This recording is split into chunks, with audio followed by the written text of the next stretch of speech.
Okay, let's now look at a response cache. Now, very often when we're making computer systems, we'll have a client sitting over here. This is our client. And we have a server system sitting over here. The client will issue a command to the server. The server will do some work, which might involve calling other services, using a disk or other things. And when done, it will respond.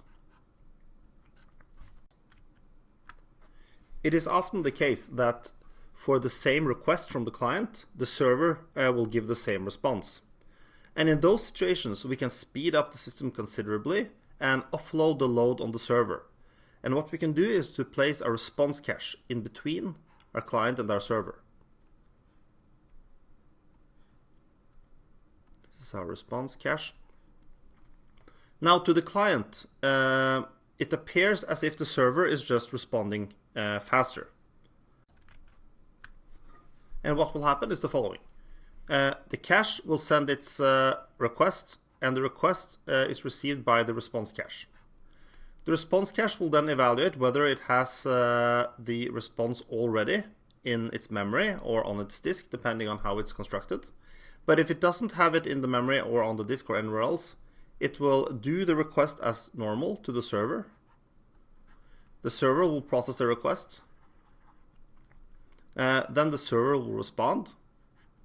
Now the request cache will store this response, and that is why it is called a response cache. It then answers back to the client.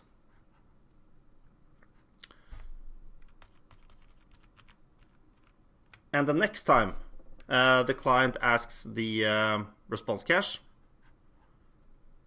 it does have the entry in memory, so it will just respond directly to the client immediately without the server having to do any processing. Let's now look at a simple way that the response cache can be implemented.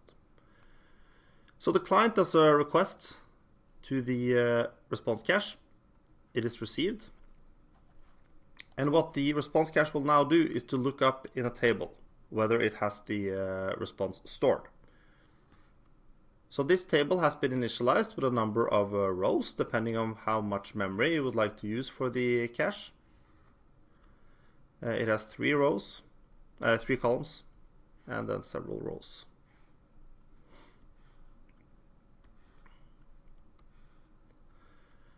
The first thing the response cache needs to do is to compute the hash value of the request. And in this case, it will be a simple modulus hash value. So it computes the value of, say, 3. It then looks up in the table and sees 0, 1, 2, 3. Okay, so in entry number 3 here, the value is false here, so the response has not been cached. So it will do the request to the server answers back, and now the response cache can store the response. So in entry number 3 here, it marks it as cached. It then stores the response in the second column. It stores the request in the second column, and the response in the third column. Now, the next time a request comes from the client, let's see.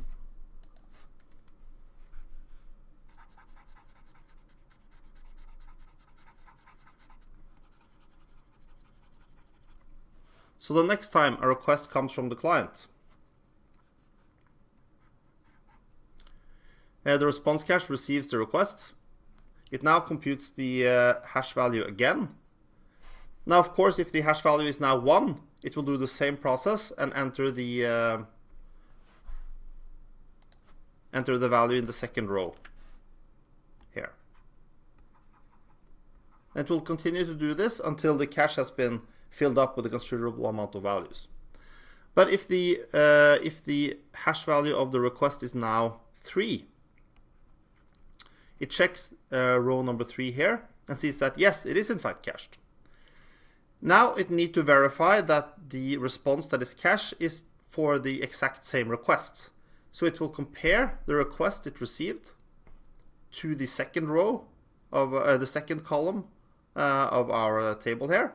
And if that is also the same, it can simply just return the response stored here to the client.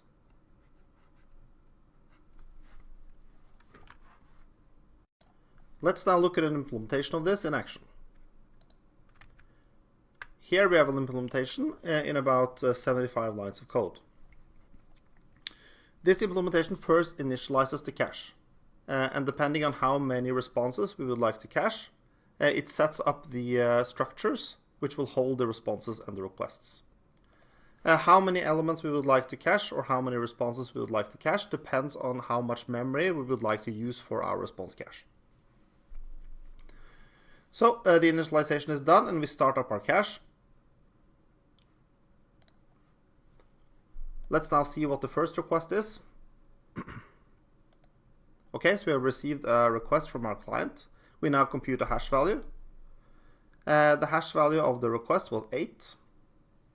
So we look up in our table in element 8. Let's see. So element number 8, of course.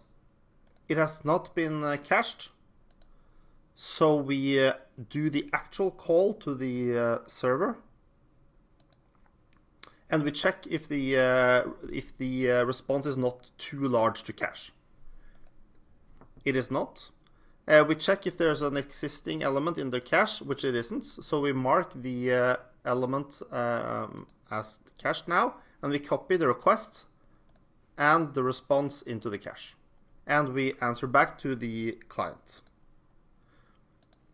Next round, we receive a new request, compute the hash.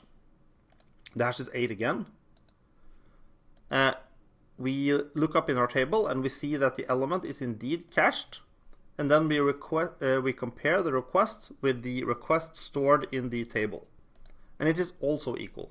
So we now know that the element has been cached. So now we don't have to call our server. We can merely copy the value from our cache into our response and answer back to the client.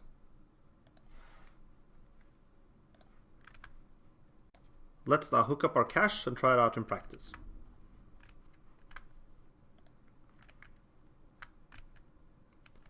Okay, so first we need a test service that we can run. So let's try out the ping service. It will respond with pong when it receives ping and error if it does not. So that's a very simple server-based system. So that's the code repository for this service, and we need to activate a server socket. Let's call it server, and we start it up. Now it's running, so let's give it a try. We use our window over here as the client, and we will call the server with the command ping. We receive pong. If we send something else, receive error. Let's now set up a cache in between the client and the server. We add another processing unit here.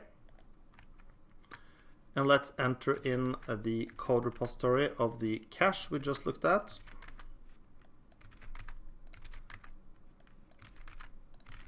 And it needs a couple of settings. The number of elements that we will cache, let's say 10. And the max element size that we will cache, let's say 1 megabyte. And we need to hook it up.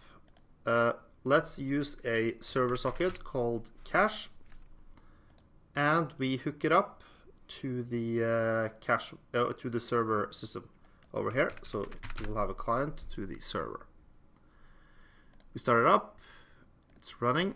Let's try it out. So now, instead of calling our server directly, we will call the cache.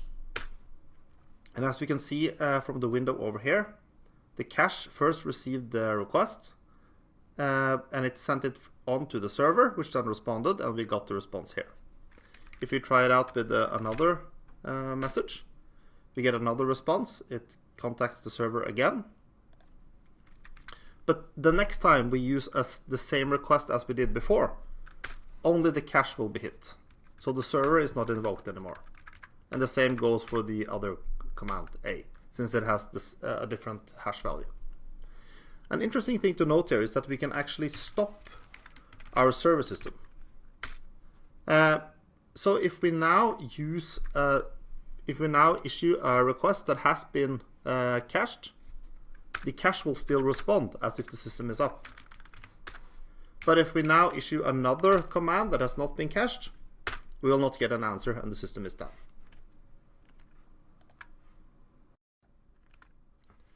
If you found this video interesting and would like to learn more, check out the book Foundations of Computer Science, available on Amazon.